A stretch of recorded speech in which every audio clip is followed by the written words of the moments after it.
The autumn of 1986 was a time when the leaves turned brilliant shades of orange and red, blanketing the ground of our little town in western Kentucky. As a seasoned electrician, I had grown accustomed to the hum of machinery and the constant buzz of city life. But when the weekend came, I sought refuge in the embrace of nature. My love for hunting and fishing was no secret. There was something about the stillness of the woods that resonated deep within my soul. The thrill of tracking deer, the rustle of leaves underfoot, and the crisp air filled my lungs with life. It was a sanctuary where I could escape the mundane realities of my daily routine. That fateful October afternoon, I wrapped up a long week of work and felt the familiar itch to get lost in the woods. My favorite hunting spot was a secluded area several miles from town, nestled between rolling hills and thick patches of trees. It was a place I knew well, where I had spent countless hours observing wildlife and perfecting my aim. I packed my gear, a sturdy bow, a quiver full of arrows, and my trusted flashlight. As I drove down the winding dirt road leading to my destination, the excitement bubbled within me like the frothing waters of a stream after a heavy rain. Arriving at the edge of the woods, I could feel the weight of the trees surrounding me. They stood tall and proud, their branches swaying gently in the breeze. I took a deep breath, savoring the earthy scent of damp leaves and moss. It was a ritual for me, a way to cleanse my mind and prepare for the hunt ahead. The sun was beginning to dip below the horizon, casting long shadows that danced eerily among the trees. I checked my watch. It was around 5 p.m. I needed to find my perch before darkness fully set in. I made my way deeper into the forest, navigating through thick underbrush and over fallen logs. Each step was measured, quiet. I climbed a sturdy oak tree that I had used in the past, its branches providing an ideal vantage point. Settling in at around 5:30 p.m., I adjusted my bowstring and surveyed the area. Time seemed to stand still as I waited, my eyes scanning the forest floor for any signs of movement. The minutes ticked by, and the woods transformed around me. The chirping of crickets became a symphony, and the occasional rustle of leaves hinted at the presence of animals. I relished these moments of solitude, the tranquility that enveloped me. Just as the last rays of sunlight vanished and twilight began to settle, I heard a sound that made my heart race, a rustle in the bushes below. My instincts kicked in. Was it a deer? My pulse quickened as I focused intently on the sound, straining to catch any glimpse of the creature. It was then that I felt a chill creep down my spine, a feeling I couldn't quite shake off. The air grew colder, heavier, and I felt a primal instinct that told me something was off. Perhaps it was the lingering shadows that danced ominously around me or the absence of the usual woodland noises.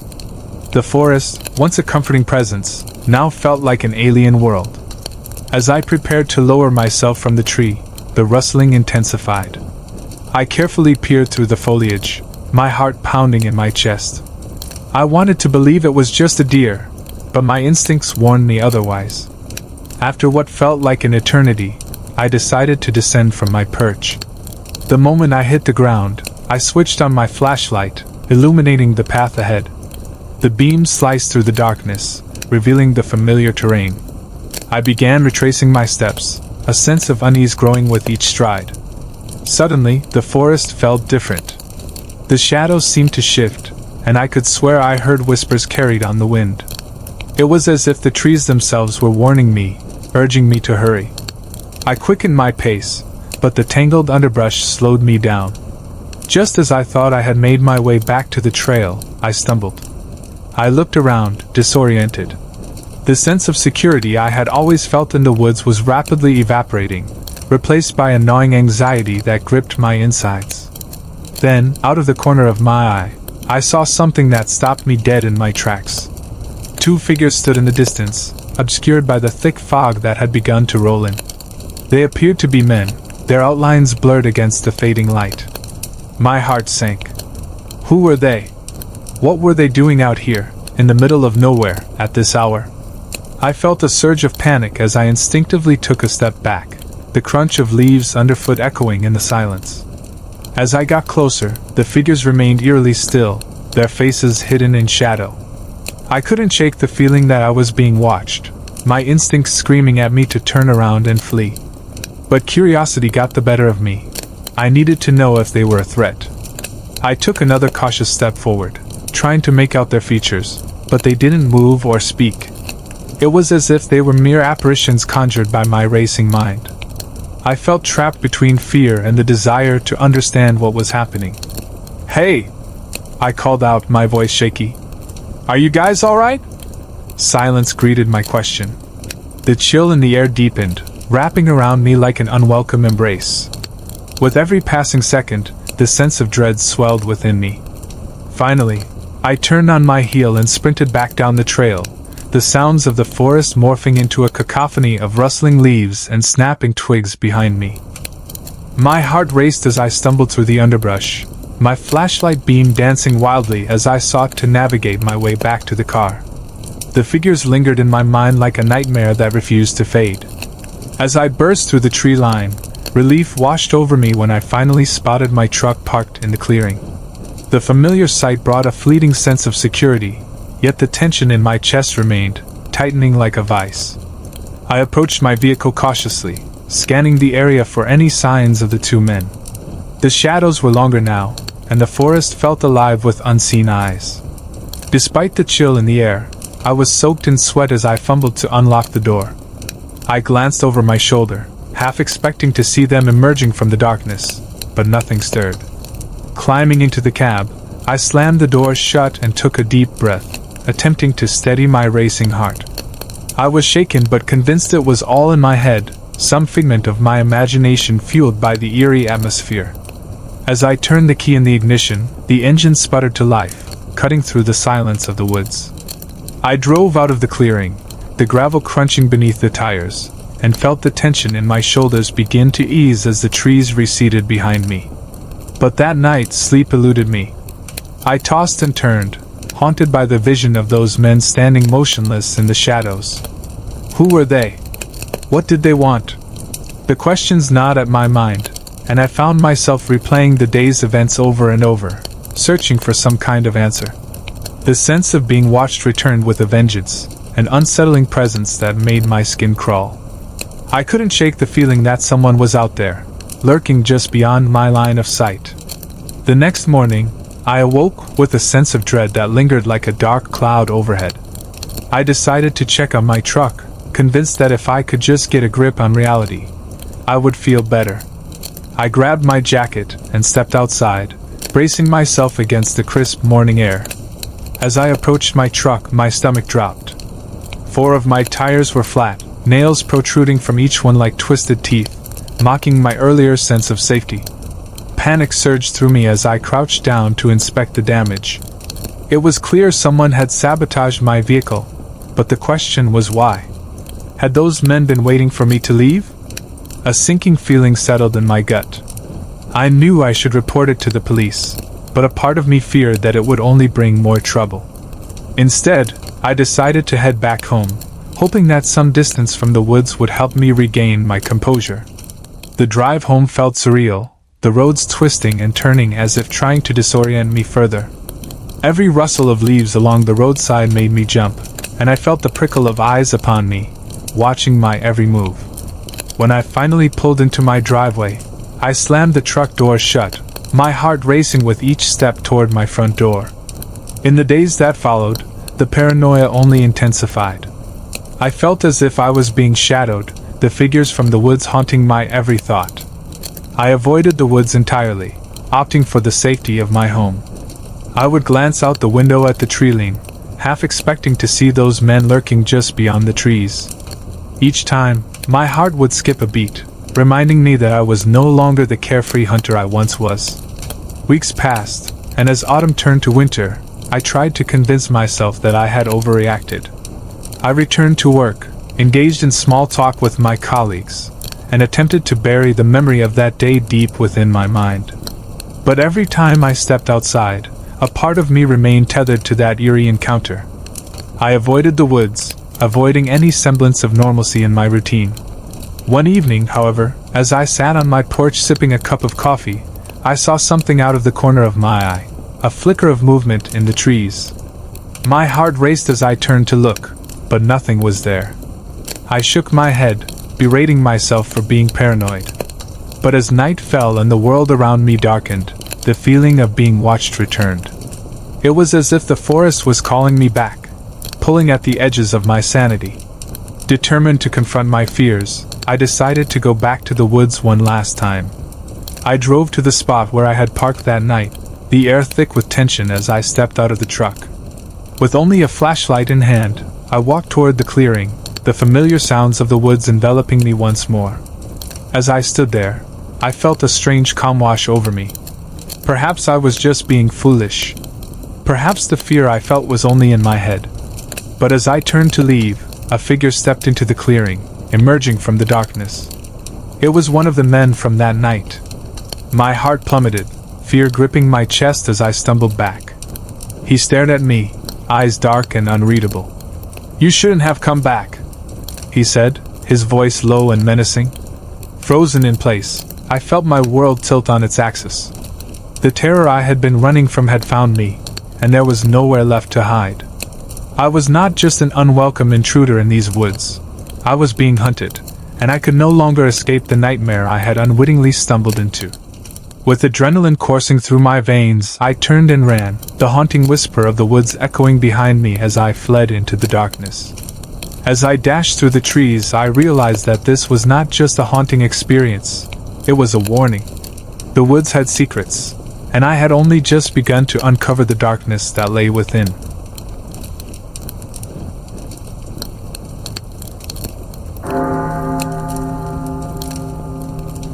I've always had a penchant for hunting, particularly in the pristine wilderness of Maine. Each year, I make the pilgrimage to this rugged state, reveling in the thrill of the hunt and the serenity of the great outdoors. As much as I dreamt of owning a cabin of my own, the reality of purchasing property was a distant fantasy. Instead, I relied on Airbnb to provide a temporary refuge during my hunting trips, often selecting quaint cabins nestled deep within the woods. It was late November 2022 when I arrived for my latest excursion. The air was brisk, tinged with the earthy scent of fallen leaves and the promise of winter. After a long drive filled with anticipation, I reached the cabin, a charming little structure that looked like it had been plucked straight from a postcard. The cabin was surrounded by towering pines, their branches swaying gently in the wind. The sun had already dipped below the horizon, casting the woods in a shroud of twilight. I stepped out of my truck, shivering slightly in the cold. My breath hung in the air like a ghostly plume as I knelt to retrieve the key hidden beneath the welcome mat, the usual secret spot. As I turned the key in the lock, the door creaked open, revealing the dimly lit interior. The cabin was warm, inviting, and furnished with rustic charm. A fireplace dominated one corner, and I could already envision myself huddled by its glow after a long day in the field. The night wore on peacefully. I unpacked my gear, laid out my hunting clothes for the next morning, and settled into the worn leather chair, relishing the solitude. As I sipped on a cup of coffee, I flipped through my hunting guide, plotting my route for the next day. Outside, the wind whispered through the trees, creating a melody that lulled me into a deep slumber. When morning broke, the sun barely pierced the thick canopy of trees. I geared up, donning my camouflage jacket and lacing up my sturdy boots. After a hearty breakfast, I stepped outside, greeted by the crisp morning air. The woods felt alive, brimming with the promise of adventure. I headed out, my rifle slung over my shoulder, and began my trek deeper into the wilderness. I followed a narrow trail that wound through the forest, the only sounds being the crunch of leaves underfoot and the occasional call of a distant bird. As I ventured further, I stumbled upon a clearing, the perfect spot to set up for the day. I spent hours in silence, watching, waiting, but my efforts yielded no results. Just as I was about to pack it in, I heard a rustle in the brush. My heart raced, and I turned to see a figure emerging from the trees. It was an older man, perhaps in his 60s, his face etched with lines of experience and anger.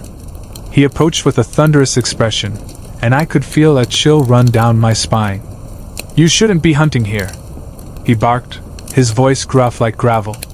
"This area is off limits for hunting. Get out now!" I was taken aback, fumbling for a response. I didn't know. I'm just passing through. Doesn't matter. Leave. You're not welcome here," he shouted, and with that, he turned on his heel and marched back into the woods. Feeling unsettled, I quickly left the area, my earlier confidence shattered. I drove to another park, hoping for a more favorable experience. The rest of the day passed without incident, though the encounter with the man lingered in my mind like a dark cloud. As dusk settled in, I returned to the cabin, the sun casting long shadows through the trees. I parked my truck and headed for the door, only to notice something peculiar. The cabin door was slightly ajar. My heart sank. Had I forgotten to lock it when I left? I pushed the door open cautiously, half expecting the worst. The interior was in disarray. My gear lay scattered across the floor, the couch cushions upturned. Panic surged through me. Had someone broken in? I quickly scanned the room, searching for signs of theft. My rifle was still in its place, and my backpack was untouched. Relief washed over me, but the unease remained. I locked the door and took a few deep breaths, trying to shake off the feeling of vulnerability. Later that evening, I decided to shake off the day's events and prepare for bed. I made a simple dinner and sat by the fireplace, hoping the warmth would dispel the creeping sense of dread. The shadows danced across the walls, and I tried to focus on the comforting crackle of the fire. But as the hours ticked by, I couldn't shake the feeling that I was being watched. As I prepared for bed, I noticed something strange. The closet door, which I had closed tightly earlier, was now slightly ajar. A shiver coursed through me as I approached it. Had I left it open? I couldn't remember. My heart thumped loudly in my chest as I grasped the doorknob, hesitating for a moment. I took a deep breath and pulled the door open, ready to confront whatever lay within. The closet door creaked open, and in the dim light, I could see the silhouette of something, or someone, hunched inside. My heart raced, a primal instinct urging me to flee, but I forced myself to remain steady. I gripped my rifle tightly, my knuckles widening against the cold metal. "Hello?" I called out, my voice trembling slightly. There was no response, just the heavy silence of the cabin that pressed in on me. I peered deeper into the closet, straining my eyes against the darkness. And then I saw him. It was the old man from earlier in the day, his eyes wide and wild, a frantic look on his face. He seemed just as startled as I was, and for a moment, we were both frozen in shock. "What are you doing here?" I demanded, my voice stronger now. "I'm sorry," he stammered, his hands raised defensively. "I didn't mean any harm. I had to hide." "Hide from what?" I asked, my mind racing. What could possibly be so threatening that he would take refuge in my cabin? "The woods, they don't want you here," he exclaimed, a tinge of desperation in his voice. "They don't want anyone hunting. I've seen it. The spirits, they're angry." I scoffed at the absurdity of his words, my fear battling against my instinct to dismiss him as delusional. "Spirits? You've got to be kidding me. You've broken into my cabin, and now you're telling me ghost stories?" He shook his head vehemently, backing further into the corner of the closet. "No! You don't understand. They're watching us. They know you're here. You shouldn't have come." I took a step closer, my mind grappling with the reality of the situation. "Get out of my cabin," I ordered, the authority in my voice masking the rising fear within me. "You need to leave now. Please, just listen to me," he begged, his voice a frantic whisper. "If you stay here, you'll regret it. The forest is alive, and it doesn't like intruders." At that moment, I heard a faint rustling sound outside, a low, haunting whisper that sent chills down my spine. I glanced toward the window, half expecting to see something lurking in the shadows. My instincts kicked in, and I pointed my rifle at the man. "You have 10 seconds to explain yourself before I call the police." He seemed to deflate, the fight leaving him as he sank back against the wall. "You won't believe me, but it's true. I've lived in these woods for years. I've seen things that don't belong in this world. I was trying to warn you." "Warn me?" I repeated incredulously, my grip on the rifle tightening. Warn me about what? About the hunters, he said, his voice dropping to a hushed tone. They don't leave these woods. They become part of it. They take revenge on those who intrude. I've seen them, their faces twisted with anger. I thought I could hide, but they found me. A wave of nausea washed over me as I processed his words. Was he just a madman, or was there some truth buried in his ramblings? Another rustle outside, louder this time, made my heart race. I glanced toward the door, my mind racing. I had to call the police. This was beyond bizarre. Stay right there, I said, my voice steady, though fear gnawed at my insides. I stepped back, keeping my rifle trained on him as I reached for my phone. The cabin was quiet except for the wind howling outside, but the tension in the air was palpable. Suddenly, the lights flickered. Darkness enveloped the room, and I felt a cold breeze wash over me, making my skin crawl. I cursed under my breath, fumbling with my phone to illuminate the room. Please, the man pleaded, his eyes darting around the closet. They're coming! You need to believe me! I could barely hear him over the rising wind, the eerie howls penetrating the cabin walls. Panic bubbled in my chest as I made a beeline for the door, determined to escape this madness. But before I could reach the threshold, I heard it, a low growl, resonating from the woods outside, deep and menacing. I froze, adrenaline coursing through my veins. The old man's eyes widened, terror etched across his face. It's too late, he whispered, his voice trembling. They're here. In that moment I felt it, the oppressive weight of the forest closing in around me. The whispers grew louder, echoing off the cabin walls, a cacophony of voices that seemed to resonate from the very ground beneath me. Suddenly, the door burst open, and the cold night air rushed in. I was met with a sight that will forever haunt my dreams. Shadowy figures emerged from the darkness, their forms indistinct but menacing, as if the forest itself had come alive to reclaim its territory. Get down! I yelled, instinctively aiming my rifle at the door.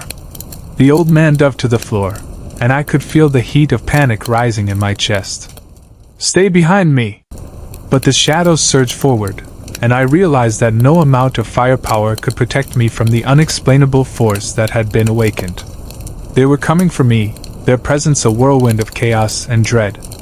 I fired a shot, the sound echoing in the confined space, but it felt futile against the malevolent energy surrounding us.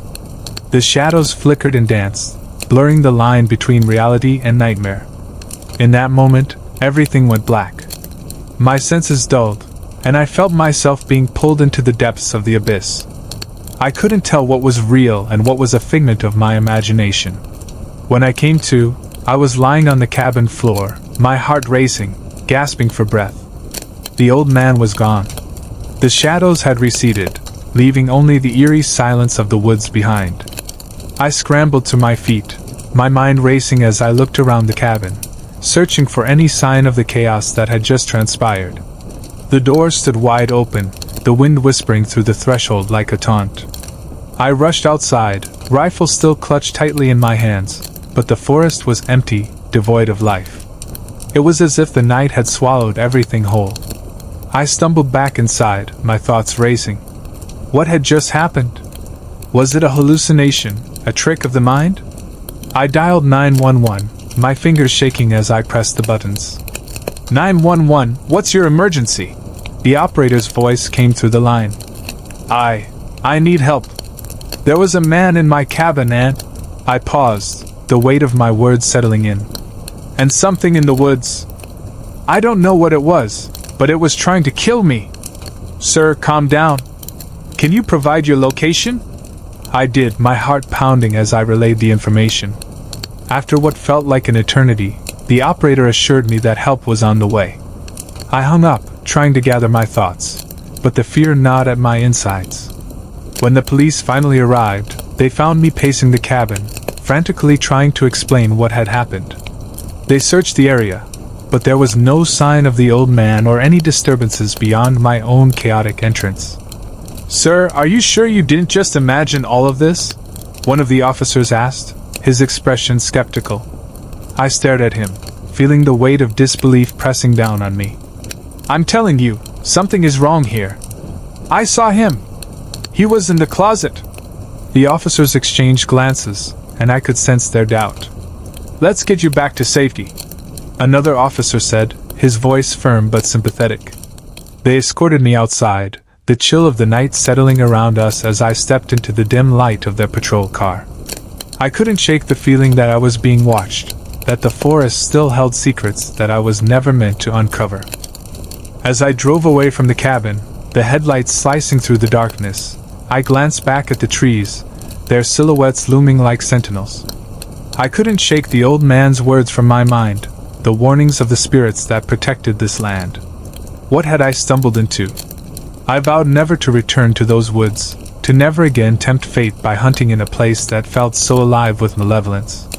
The experience haunted me long after I left, a chilling reminder of the thin veil that separates our world from the unknown lurking just beyond the trees. And as I lay in bed that night, trying to forget the cabin and its horrors, I knew deep down that some places are better left untouched, for in the quiet corners of the wilderness, darkness waits patiently, ready to reclaim what it considers its own.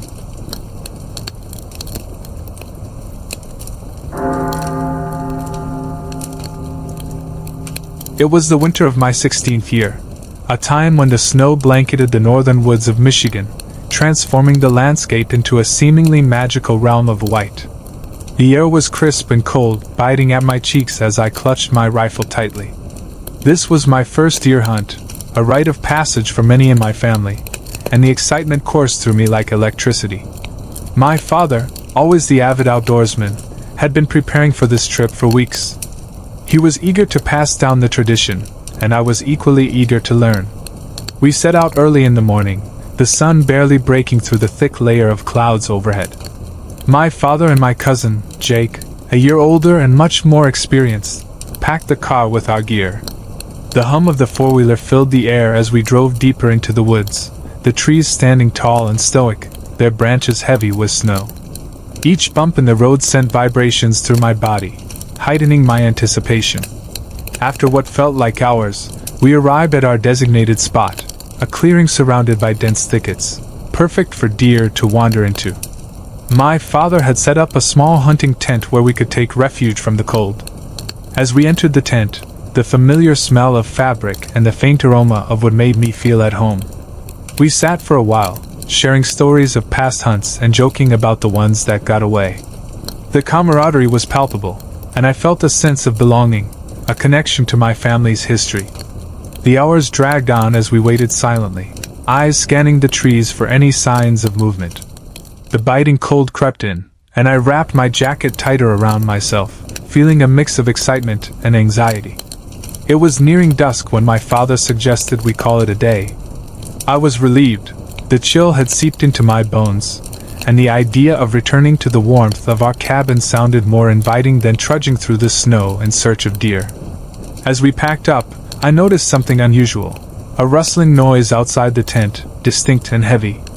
At first, I dismissed it as the typical sounds of the forest, perhaps a squirrel or a bird flitting about. But then the noise intensified, like something much larger was moving through the underbrush. A sense of unease washed over me. "Did you hear that?" I asked my father, who was focused on rolling up the tent. "Probably just a deer, don't worry about it," he replied, dismissing my concern with a wave of his hand.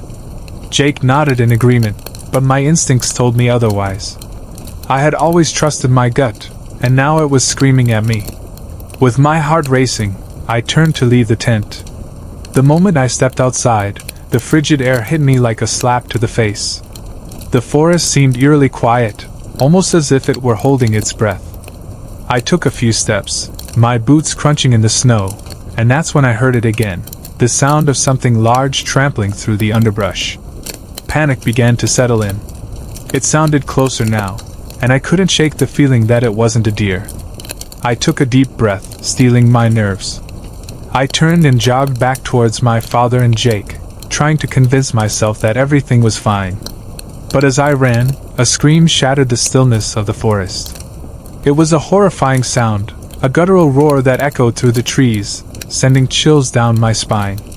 It was unlike anything I had ever heard, something between a bear's growl and a human's desperate cry.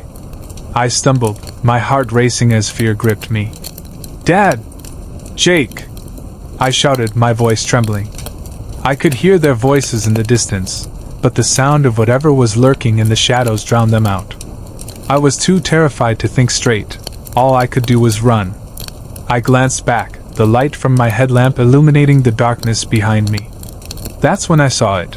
A towering figure, tall and thin, its form obscured by the shadows of the trees. It was easily 10 feet tall, with elongated limbs and a head that seemed too large for its body. It stood motionless, watching me with a gaze that felt both predatory and otherworldly. My heart nearly stopped as terror coursed through me, compelling me to sprint back toward the safety of my family. My legs moved on their own, propelled by pure instinct. I didn't dare look back again, focusing only on the path ahead. The howling scream erupted once more, closer this time, and I could feel its breath on the nape of my neck. I burst through the trees, racing down the path that led back to our cabin. I finally reached the familiar sight of our wooden cabin, the lights flickering in the window offering a promise of safety. Just before I could reach the door, I turned one last time, hoping to see nothing but darkness. But the figure was still there, just beyond the trees, looming and watching. My breath caught in my throat as I stumbled into the cabin, the warmth enveloping me like a protective cocoon. Inside, I collapsed onto the floor, my body racked with exhaustion and fear. I could hardly catch my breath as I retched, the panic and adrenaline crashing down on me like a wave. Darkness enveloped me, and everything faded away. When I awoke, I found myself lying on the cabin floor, my father's worried face hovering over me. His eyes were filled with concern, and I could see Jake pacing nervously in the background. The fire crackled in the hearth, the flickering light casting eerie shadows across the walls. It took a moment for my surroundings to come back into focus, and when they did, a cold wave of dread washed over me as I remembered what had happened. "Are you okay, son?" my father asked, his voice steady yet laced with worry. "What happened out there?" I tried to sit up, but my head spun. "There was something," I stammered, still shaken. "A huge figure in the woods. It was watching me, and then it screamed. I thought it was going to get me." My father exchanged a glance with Jake, who had now stopped pacing to look at me with wide eyes. "A figure? What did it look like?" my father asked, his tone shifting from concern to skepticism. "It was tall, really tall, like 10 feet. And it was thin, almost skeletal. It had this horrible scream that sounded like a mix between a bear and a person," I explained, trying to convey the terror that still gripped my heart. "You have to believe me. I wasn't just imagining it." "Calm down, buddy," Jake said, stepping closer. "You were probably just freaked out from being in the woods all day. It's easy to let your imagination run wild out there." "Imagination? You didn't see it," I shouted, my voice rising in frustration. "You don't know what it was like." My father's expression softened as he placed a reassuring hand on my shoulder. "Listen, I believe you're scared, but we need to think rationally. Maybe it was just a deer or something. The woods can play tricks on you, especially at night." I wanted to argue, to make them see the truth of what I had experienced, but the exhaustion began to pull me back under. Maybe you're right," I mumbled, my voice trailing off as sleep threatened to take over again. The next morning, I woke to sunlight streaming through the cabin window. It was a new day, but the memory of the figure haunted me like a dark cloud. I could feel it lingering at the edges of my mind, waiting to pounce. My father and Jake were already outside, preparing to head back to the hunting grounds. I took a deep breath, forcing myself to shake off the remnants of my fear. "Are we going back?" I asked, my voice shaky. My father turned to me, a look of concern still etched on his face. "We're going to check the area where you saw it, just to make sure everything's fine. I want you to stay close to us, okay? No wandering off." I nodded, relieved yet terrified. As we set out, the air was filled with the sounds of nature waking up, the chirping of birds and the rustling of leaves. But the feeling of dread lingered. Every snap of a twig made my heart race, and I found myself glancing over my shoulder more often than I would have liked. As we approached the area where I had seen the figure, I felt a chill run down my spine. The trees loomed overhead, their bare branches stretching like skeletal fingers. My father and Jake began searching the ground for tracks, but I couldn't shake the feeling that we were being watched. "Look here!" Jake suddenly called out. He knelt down, pointing to a series of large, claw-like marks in the snow. My heart dropped. "What do you think made these?" I leaned closer, fear tightening my throat. "That's not a deer. It looks like something else." My father's face grew serious. "We need to be careful. This could be a predator's territory. We shouldn't linger here too long." We continued on, the tracks leading deeper into the woods. Each step felt heavier as we ventured further into the unknown. My mind raced with what-ifs, the memory of that terrifying scream echoing in my ears. I was acutely aware of every sound, every movement in the trees. Hours passed, and my father began to look frustrated. "There's nothing here," he said, shaking his head. "We've been looking for hours and haven't seen a single deer or any sign of what you described." As we turned to head back, a distant roar shattered the silence, reverberating through the trees. My blood ran cold. This time, it was unmistakable, a low, haunting sound that sent chills through my entire being. "Did you hear that?" I whispered, my voice barely audible. Jake nodded, his eyes wide. "What the hell was that?" My father's expression turned grave. "We need to get out of here. Now." The panic surged within me as we began to retrace our steps, urgency propelling us forward. I could feel that presence again, lurking just out of sight. My instincts screamed at me to run faster, to escape whatever was hunting us. Just as we reached the clearing where we had parked the four-wheeler, I glanced back one last time. There it was, the figure standing among the trees, watching us. It was even closer now, its eyes glinting in the fading light. My heart pounded in my chest as I turned and sprinted toward the vehicle, my father and Jake hot on my heels. We jumped into the four-wheeler, and my father wasted no time starting the engine. As we sped away, I dared one final glance into the rearview mirror. The figure stood at the edge of the trees, silhouetted against the dimming sky. "Let's get back to the cabin and lock the doors," my father said, his voice steady but laced with an urgency I had never heard before. Once we were safely inside, I slumped against the wall, my breath coming in quick gasps. The warmth of the cabin felt like a sanctuary, but the fear still gripped my heart.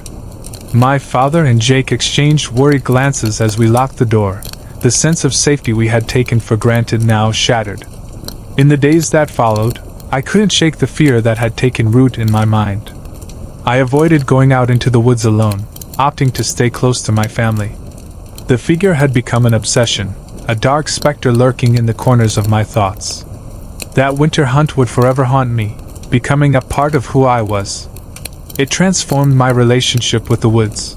A place once filled with adventure now felt like a domain of terror.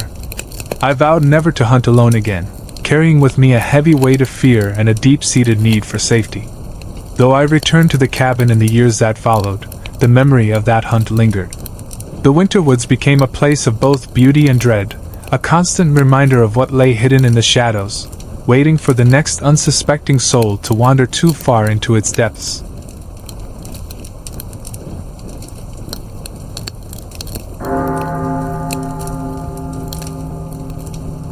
It was a crisp Friday evening, the kind that made the hair on the back of my neck stand up with excitement. I was 13 years old, barely a teenager, but on that particular day, I felt as if I were about to step into the shoes of a seasoned hunter. My heart raced as I rode in the passenger seat of my dad's old pickup truck, making our way to my grandpa's sprawling 300-acre farm in Alice, Texas. My grandpa had owned this land for decades, and it was our sacred place, a haven where I had been hunting since I was 4. Each trip to the farm felt like a rite of passage, an adventure waiting to unfold under the endless Texas sky. The smell of pine and earth filled the air, while the fading sunlight painted the landscape in hues of orange and gold.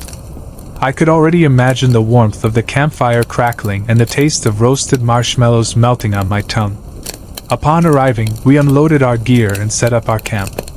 My grandpa, with his weathered hands and wise eyes, guided me through the preparations. "Remember, Tommy, hunting isn't just about the kill, it's about respecting nature," he often reminded me, and I took his words to heart. My dad shared knowing glances with me, both of us understanding how much this time together meant. As night descended, we gathered around the fire, the flames dancing and flickering against the darkness. We told stories, some true, some embellished, but all filled with laughter and camaraderie. My grandpa recounted tales of his own youth, of hunts that had taken place on this very land, while my dad chimed in with his own funny mishaps. I felt like a part of something bigger, an unbreakable bond between generations. But as the fire crackled and the night deepened, a chilling sound sliced through the warmth of our stories.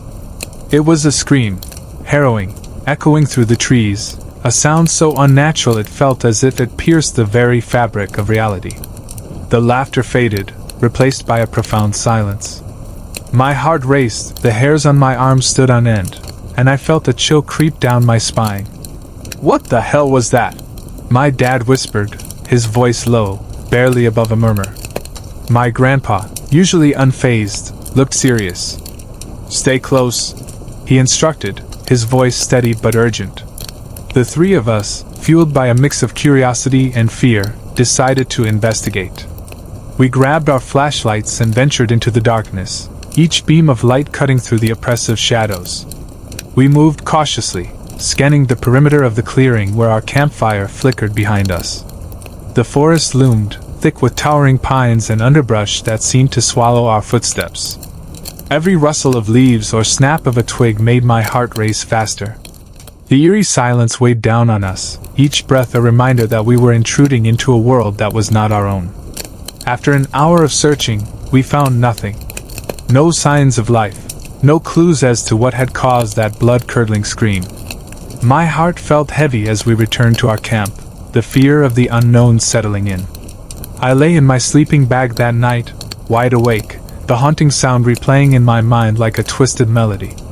My grandfather's voice broke the silence of the early morning, gently shaking me awake. "Time to hunt, Tommy," he said, his tone reassuring. My dad was already up, brewing coffee as the first rays of sunlight peeked through the trees.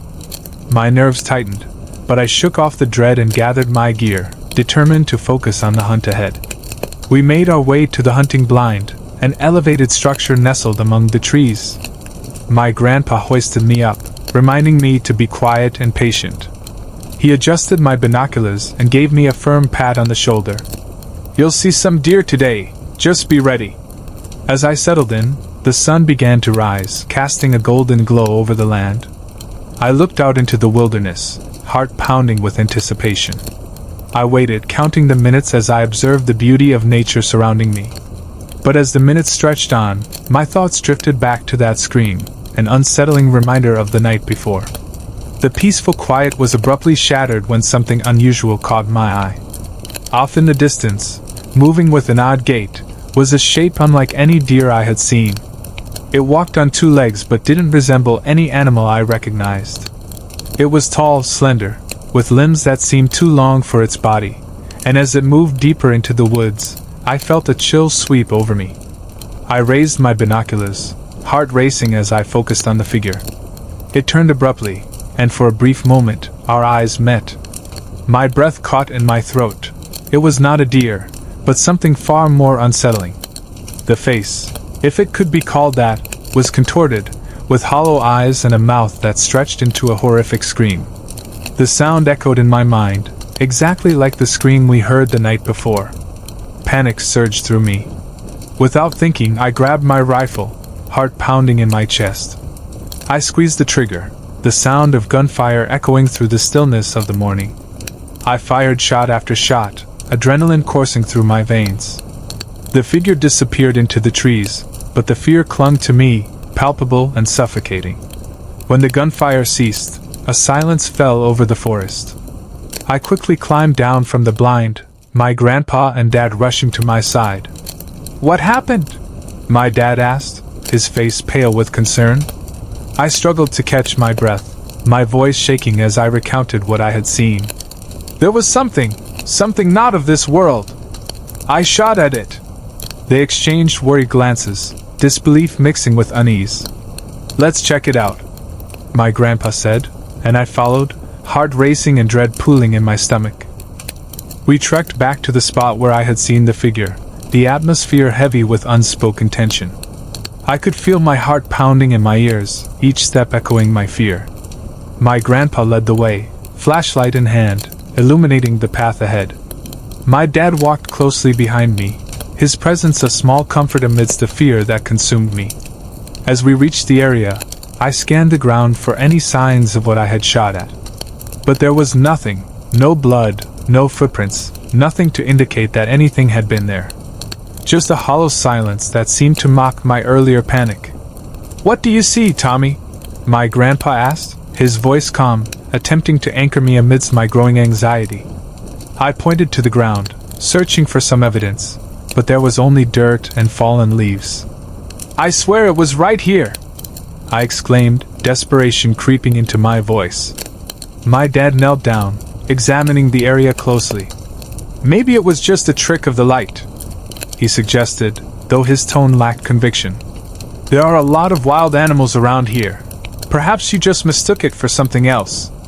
No, I know what I saw, I shot back, frustration bubbling over. My mind raced back to that terrifying scream. It was like a person, but not. Something was wrong with it. We searched the area for a long while, but my sense of dread only grew stronger. My grandpa's face was etched with concern, his brows furrowed as he glanced at me. Sometimes our minds can play tricks on us, Tommy. But if you're feeling scared, we can pack up and head home. Home. The thought of leaving felt like an escape from the overwhelming terror that lingered, yet something deep within me insisted we stay. I had to know what was happening. No, I finally said, my voice steadier than I felt. I want to keep hunting. We returned to the blind, but the atmosphere had shifted. Gone was the excitement of the hunt. Instead, an unsettling tension filled the air. I sat in silence, listening intently to the sounds around me, every rustle of leaves sending a jolt of fear through my veins. I couldn't shake the feeling that something was watching us. The rest of the day passed in agonizing slowness. I watched the trees sway in the wind, imagining shadows lurking just beyond my sight. Each time a twig snapped, I jumped, scanning the woods for any sign of that terrifying figure. The sun began to set, casting long shadows across the ground, and with it came a creeping sense of dread. As night fell, we gathered around the campfire once again.